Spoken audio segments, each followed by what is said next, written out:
Bismillahirrahmanirrahim. Assalamualaikum warahmatullahi wabarakatuh.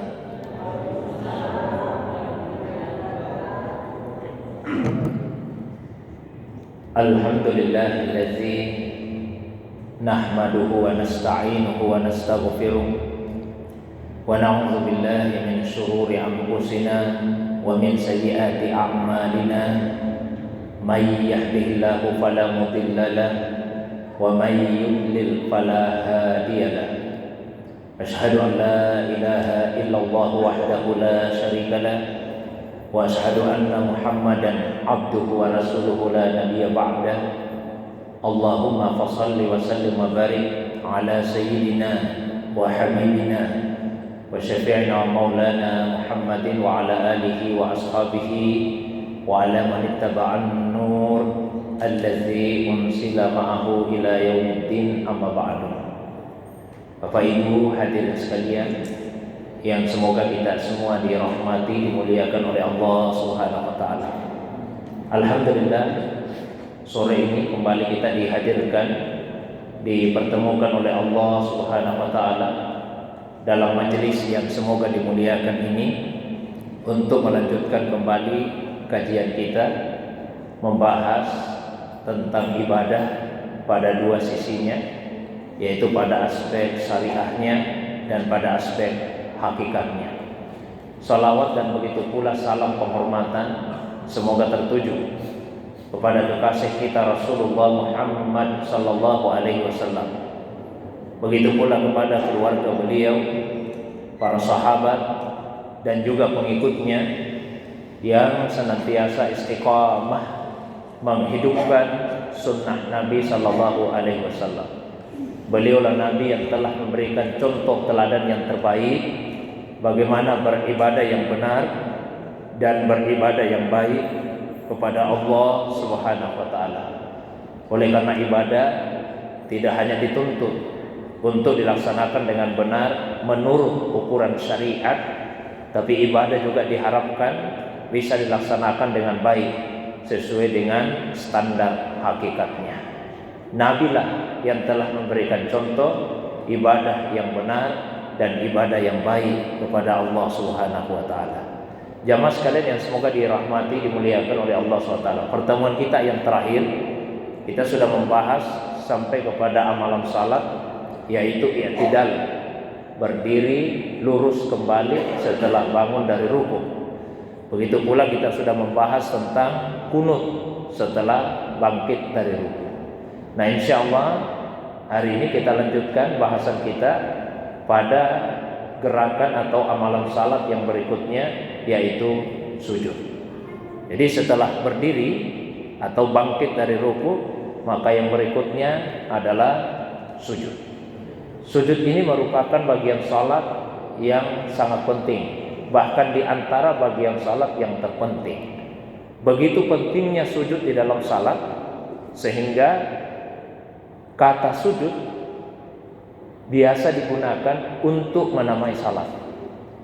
Misalnya di dalam Al-Qur'an Allah SWT berfirman, A'udzubillahi minasyaitonirrajim, wa minal laili fasabbihu wa adbaras sujud. Wa minal laili fasabbihu, dan pada sebagian malam hendaklah kalian bertasbih, mensucikannya, mensucikan Allah. Wa adbaras sujud, dan begitu pula di belakangnya sujud. Ayat tadi menyebut adbar as-sujud, di belakang sujud. Yang dimaksud dengan di belakang sujud yaitu setelah selesai sholat. Jadi Allah menggunakan kata sujud, tapi yang dimaksud adalah salat secara keseluruhan. Dalam kaidah bahasa Arab ini dinamakan dengan zikrul juz'i wa urida bihil kul. Zikrul juz'i wa urida bihil kul, menyebut sebagian tapi yang dimaksud adalah keseluruhan. Jadi yang disebut adalah sujudnya, tapi yang dimaksud sesungguhnya adalah salat secara keseluruhan. Mengapa demikian? Li ahammiyati hadzal juz'i, karena begitu pentingnya bagian yang disebut, yaitu sujud itu. Nah, kemudian kalau kita cermati ya gerakan-gerakan salat, kalau kita berdiri dalam satu rakaat kan satu kali berdirinya, ruku satu kali rukunya, kemudian i'tidal lurus kembali sekali, lalu kemudian duduk di antara dua sujud ya sekali, kemudian satu kali duduk untuk tasahud, apakah tasahud pertama atau tasahud yang kedua. Tapi sujud di dalam salat itu dilakukan bukan sekali. Sujud untuk satu rakaat itu dilakukan sebanyak 2 kali. Nah, ini ada hikmahnya. Ya, sebetulnya gerakan-gerakan salat itu adalah gerakan-gerakan yang dilakukan oleh para malaikat yang disaksikan oleh Rasulullah sallallahu alaihi wasallam ketika beliau dimi'rajkan oleh Allah Subhanahu wa taala. Pada saat mi'raj, Rasulullah melihat ada malaikat yang berdiri saja terus sejak pertama kali diciptakan, berdiri terus sampai kiamat itu terus yang dikerja malaikat itu berdiri saja. Itulah cara ibadahnya kepada Allah.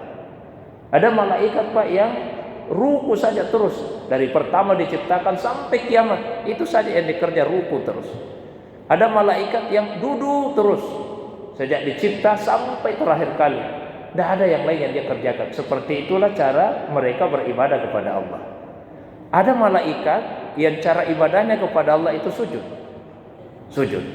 Nah, ketika Rasulullah sallallahu alaihi wasallam dimi'rajkan oleh Allah SWT, lalu Nabi melewati malaikat yang sementara sujud, maka malaikat yang sementara sujud itu kemudian mendongakkan, mengangkat kepalanya untuk melihat Rasulullah sallallahu alaihi wasallam. Nanti setelah itu kemudian sujud lagi kembali. Maka itu hikmahnya, mengapa orang yang salat itu dalam satu rakaat sujudnya 2 kali. Itu yang dilakukan oleh para malaikat. Malaikat sujud Pak. Ketika Rasulullah SAW lewat, malaikat kemudian mengangkat, dia dongakkan kepalanya. Setelah Nabi lewat, barulah malaikat itu sujud lagi kembali. Maka kita salat sujudnya 2 kali, diantarai oleh duduk. Itu hikmahnya yang disampaikan oleh para ulama kita. Bapak Ibu hadirin yang semoga dirahmati, dimuliakan oleh Allah SWT. Kemudian pada aspek fikihnya, ada 2 pendapat ulama kita dalam hal ketika orang yang salat itu berdiri dan hendak sujud. Apakah yang pertama diletakkan adalah kedua tangannya, atau yang pertama diletakkan itu adalah kedua lututnya? Bagi yang berpendapat bahwa yang pertama diletakkan adalah kedua tangannya, itu berpegang kepada hadis yang berbunyi, idza sajada ahadukum fala yabruku kama yabrukul ba'ir wal yada yadaihi qabla rukbataihi. Yang artinya, idza sajada ahadukum, apabila ada salah seorang di antara kalian yang sujud, ya, fala yabruk, maka janganlah ia merebahkan diri, menjatuhkan diri, kama yabrukul ba'ir, sebagaimana unta itu menjatuhkan dirinya, wal yada yadaihi qabla rukbataihi, dan hendaklah ia meletakkan kedua tangannya sebelum meletakkan kedua lututnya. Jadi di dalam hadis tadi disebut hendaklah meletakkan kedua tangan sebelum meletakkan kedua lututnya. Itu pendapat pertama dan alasannya. Namun banyak ulama kita yang berpendapat bahwa ketika hendak sujud, maka yang pertama diletakkan itu adalah kedua lutut, bukan kedua tangan. Lalu bagaimana dengan hadis tadi? Hadis itu dinilai sebagai hadis yang maklub, hadis yang tertukar. Jadi mestinya redaksinya itu berbunyi wal yada rukbataihi qabla yadaihi, dan hendaklah ia meletakkan kedua lututnya sebelum kedua tangannya. Dari mana penilaian itu muncul? Bagian tengah dari hadis tadi menyatakan jangan merebahkan diri seperti caranya unta merebahkan diri. Unta itu kan jelas tidak ada tangannya. Yang dimiliki oleh unta kakinya 4. Tapi kalau mau dianalogikan dengan tangan, maka tentu yang sepadan dengan tangannya itu adalah kaki bagian depannya. Itu yang dianggap sebagai tangannya unta. Nah, unta itu kalau menjatuhkan diri, ketika ada yang hendak naik menungganginya, maka yang pertama dia tekuk adalah kaki bagian depannya. Entah begitu Pak dia. Teku itu kaki bagian depannya, kemudian kaki bagian belakangnya. Jadi kalau dianalogikan dengan tangan berarti tangannya dulu, baru kemudian kakinya. Nah Nabi sebut, janganlah kalian menjatuhkan diri seperti caranya unta menjatuhkan diri. Maknanya apa? Ya jangan tangan duluan. Kalau jangan tangan duluan berarti hendaknya lutut duluan. Saya pribadi lebih cenderung kepada pendapat ulama kita yang menyatakan bahwa yang diletakkan lebih dahulu itu adalah kedua lutut sebelum meletakkan kedua tangan. Tapi jika ada yang memilih untuk meletakkan kedua tangannya, maka silakan. Itu ada dasarnya dan ada ulama kita yang berpendapat seperti itu. Nah, kemudian aspek fikih yang berikutnya, Rasulullah SAW menyatakan, "Idza sajada ahadukum," apabila ada salah seorang di antara kalian yang sujud, "falyasjudu ma'ahu sab'atu arab." Hendaklah ikut sujud bersamanya 7 anggota tubuhnya. Jadi ada 7 anggota tubuh kita yang mesti ikut sujud. Yang pertama yaitu jabhah, dahi. Ya. Kemudian yang berikutnya yaitu kedua tangan, yadaihi, kedua telapak tangan kita. Ya sudah 3. Kemudian selanjutnya rukbatahi, kedua lutut. Lalu yang berikutnya rijlaihi, jari-jari kaki. Ya. Jari-jari kaki kita pada kedua kaki. Itu 7 anggota sujud. Nah, ketika Rasulullah SAW menyatakan dahi, maka di sebuah riwayat itu Nabi menunjuk ke hidungnya. Dan ada hadis yang berbunyi, la salata liman la yusibu anfuhu ma yusibul jabir. Tidak ada salat bagi seseorang yang hidungnya tidak menyentuh apa yang disentuh oleh dahinya. Nah, cuma ulama kita dalam memahami hadis ini la salata, 2 pendapat. Ada yang memaknai la salata artinya la wujuda, tidak ada wujudnya salat itu. Kalau tidak ada wujudnya berarti la sihhata, tidak sah. Tidak sah salatnya apabila hidung ini tidak menempel di lantai. Tapi ada juga ulama kita yang memaknai bukan tidak sah, tapi la kamala, tidak sempurna. Tidak sempurna salatnya. Berarti kalau tidak sempurna maka makruh hukumnya. Apabila ada orang yang salat dan ketika dia sujud hidungnya tidak menyentuh lantai. Karena itu kita usahakan agar hidung ini menyentuh lantai. Bagaimanapun, mohon maaf, peseknya hidung, kita usahakan supaya hidung ini menyentuh lantai pada saat kita sujud. Nah, kemudian jangan ada yang menghalangi antara dahi dengan lantai atau dengan tempat kita sujud. Hanya penghalang itu terbagi 2. Ada yang boleh, ada yang tidak boleh. Ya. Yang boleh itu kalau penghalangnya tetap di tempat, tidak ikut naik turun. Nah, seperti misalnya ini sajadah, kan ini sudah menghalangi antara dahinya orang yang salat dengan lantai. Karpet yang kita tempati ini sudah jadi penghalang. Tapi sajadah ini, karpet ini bisa menjadi penghalang antara dahi kita dengan lantai.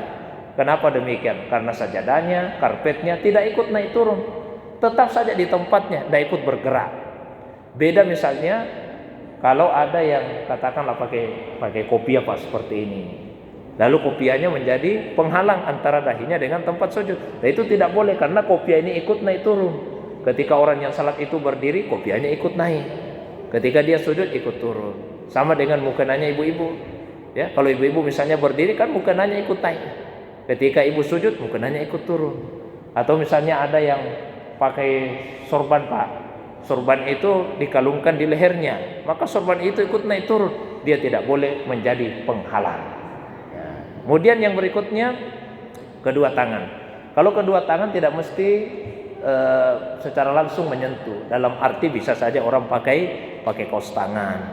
Begitu juga dengan jari jemari kaki, ya bisa saja orang salat pakai kaos kaki, apalagi lutut. Ya, kedua lutut ini termasuk bagian dari aurat, maka justru mesti tertutupi pada saat orang yang salat itu melakukan salatnya. Jamaah yang dirahmati dimuliakan oleh Allah SWT. Kemudian hikmah yang bisa kita petik dari sujud. Sujud itu adalah lambang ketundukan, kepatuhan, ketaatan kepada Allah Subhanahu wa taala. Maka semua makhluk itu sesungguhnya sujud kepada Allah. Walillahi yasjud. Man fis samawati wa man fil ard. Hanya kepada Allah saja sujud, siapa saja atau bahkan apa saja yang ada di langit, yang ada di bumi, semua sujud kepada Allah SWT. Hanya saja sujud itu ada dua macam. Ada sujud yang dilakukan karena keterpaksaan, ada sujud yang dilakukan karena ketaatan atau pilihan. Matahari Pak, bulan, benda-benda langit yang lain, itu semua tunduk kepada Allah, semua sujud kepada Allah. Tapi ketundukannya itu keterpaksaan, bukan pilihan, bukan karena ketaatan. Air hujan misalnya tunduk kepada Allah, diperintahkan turun, dia turun. Tidak pernah membangkang, jangankan membangkang, menangguhkan saja perintah Allah tidak pernah. Ketika saatnya untuk turun tidak pernah hujan itu mengatakan nantilah 5 menit lagi, 1 jam lagi, tidak pernah Pak. Beda dengan kita ini manusia.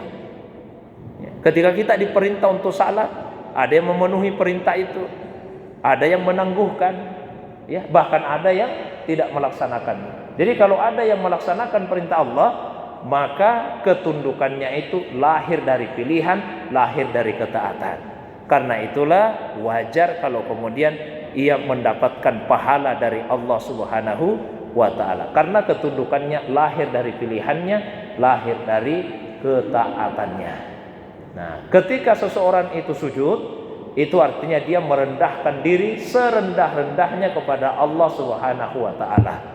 Maka diharapkan hilanglah dari dalam hatinya itu sifat takabur, sifat kesombongan. Karena sifat yang paling tidak disukai oleh Allah Subhanahu wa ta'ala itu adalah sifat kesombongan. Ya. Ada ulama kita yang menyatakan Pak, sebetulnya pokok pangkalnya dosa itu dua. Ada dosa yang disebabkan oleh sifat takabur, ada dosa yang disebabkan oleh syahwat. Kalau dosa disebabkan oleh sifat takabur ini relatif lebih mudah dimaafkan. Kalau dosa disebabkan oleh syahwat ini relatif lebih mudah dimaafkan oleh Allah. Tapi kalau sifat takabur itu susah dimaafkan oleh Allah. Saya sudah pernah jelaskan alasannya dan contohnya. Nah, kalau kita sujud itu artinya benar-benar merendahkan diri kita serendah-rendahnya kepada Allah Subhanahu wa ta'ala. Maka Allah paling senang apabila ada seorang hamba yang memperbanyak sujudnya. Dan sujud itu yang paling membuat dekat orang yang salat itu kepada Allah SWT dibandingkan dengan gerakan-gerakan salat yang lain. Nabi menyatakan, aqrabu ma yakunu bihil abdu ilallah wa huwa fis sujud. Sedekat-dekatnya seorang hamba itu kepada Allah adalah pada saat dia sujud. Ya. Kalau kita berdiri Pak, dekat juga dengan Allah. Kita ruku dekat dengan Allah, kita duduk dekat dengan Allah, tapi paling dekat kepada Allah pada saat sujud. Mengapa demikian? Itulah posisi yang paling rendah di dalam salat. Kalau kita berdiri paling tinggi posisinya, ya, kita ruku agak rendah sedikit, kita duduk lebih rendah sedikit, tapi ketika sujud itu yang paling rendah. Ketika ada seorang hamba yang merendahkan dirinya serendah-rendahnya di hadapan Allah, maka pada saat itu dia sangat dekat kepada Allah SWT. Maka Nabi kemudian memerintahkan, ya, perbanyaklah doamu di dalam sujud. Di riwayat yang lain disebutkan, bersungguh-sungguhlah berdoa kepada Allah Subhanahu wa ta'ala. Pernyataan Nabi itu adalah pemahaman beliau terhadap firman Allah yang terdapat di ayat terakhir pada surah Al-Alaq. Di ayat terakhir surah Al-Alaq Allah berfirman, wasjud waqtarib. Wasjud waqtarib. Sujudlah dan mendekatlah. Sujud dan mendekat. Jadi dalam ayat tadi disebut sujud dan mendekat. Berarti ketika seseorang itu sujud, itu artinya dia sedang mendekatkan dirinya kepada Allah SWT. Maka doanya mudah diijabah. Sehingga di antara tempat di dalam salat yang paling dianjurkan untuk memperbanyak doa itu adalah ketika sujud. Saya katakan Pak di antara karena selesai tasawuf juga dianjurkan memperbanyak doa. Tapi sujud ini salah satunya yang sangat ditekankan untuk kita memperbanyak doa di dalamnya. Ada doa-doa yang maksurat, ya, yang memang diriwayatkan Nabi baca itu di dalam sujudnya. Misalnya Nabi biasa membaca ketika beliau sujud, ya, Subhana rabbiyal a'la. Kadang dilanjutkan Subhana rabbiyal a'la wa bihamdi. Ini kelihatannya hanya tasbih saja, tapi tersirat, ya, tersirat dalam ucapan itu adalah satu doa. Ketika kita mensucikan Allah, itu secara tersirat kita memohon kepada Allah agar kita pun disucikan dari dosa-dosa. Ya. Kemudian Nabi juga sering membaca di dalam sujudnya, ini menurut Aisyah radhiyallahu anha, beliau sering membaca subhanakallahumma rabbana wa bihamdika Allahumma ghfirli. Subhanakallahumma rabbana wa bihamdika Allahumma ghfirli. Maha suci Engkau ya Allah, Tuhan kami, pujian bagimu, Allahumma ghfirli. Ya Allah, ampunilah saya. Banyak doa-doa yang lain, Pak. Nah, kalau kita sujud tidak mesti doa itu yang dibaca.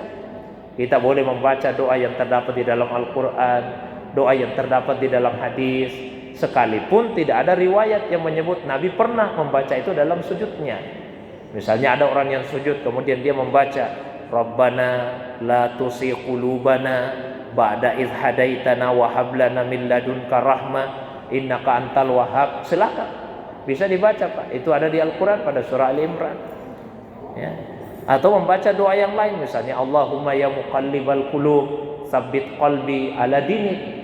Ya Allah, wahai zat yang maha membolak-balikkan hati, tetapkan hatiku di atas agamamu.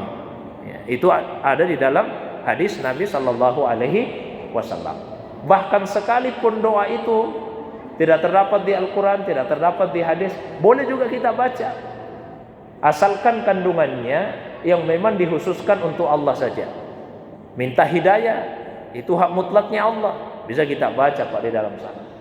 Tapi kalau permintaan yang bisa ditujukan kepada makhluk, kepada manusia, tidak boleh dibaca dalam salat, meskipun itu pakai bahasa Arab. Ya, misalnya, tidak bisa kita ucapkan di dalam salat kita, ya Allah, berikanlah saya mobil yang baru. Tidak boleh, Pak, karena minta mobil bisa sama manusia juga. Ya, meskipun pakai bahasa Arab, ini bukan persoalan bahasa saja. Jadi kita katakan kalau bahasa Indonesia tidak boleh, pakai bahasa Arab boleh. Tidak, Pak, kandungannya yang dilihat. Ya, jangan sampai ada yang pintar bahasa Arab kemudian dia terjemahkan ke bahasa Arab, lalu dia ucapkan Allahumma a'tini sayyaratan jadidatan. Artinya sama, ya Allah beri saya mobil yang baru. Tidak boleh, Pak. Tidak boleh misalnya dalam sujud kemudian membaca Allahumma zawwijni bi fulana. Ya Allah, nikahkanlah saya dengan perempuan ini. Tidak boleh, karena permintaan ini bisa ditujukan kepada makhluk. Jamaah yang dirahmati, dimuliakan Allah. Nah, selain sujud yang merupakan rukunnya salat, ada 3 sujud yang juga disyariatkan bagi kita ini. Yang pertama ada sujud sahwi, yang kedua ada sujud tilawah, dan yang ketiga ada sujud syukur. Tapi insyaallah kita akan membahas ini pada pertemuan yang lain. Saya kira itu pengantar yang saya sampaikan. Seperti biasa, saya berikan waktu yang jauh lebih lapang, yang jauh lebih luas kepada Bapak Ibu sekalian. Kalau ada hal-hal yang ingin ditanyakan, ada yang ingin didiskusikan, baik yang berkaitan dengan bahasan tadi atau masalah agama yang lain di luar dari apa yang saya sampaikan, saya persilakan kepada Bapak Ibu jamaah sekalian. Demikian untuk sementara. Assalamualaikum warahmatullahi wabarakatuh.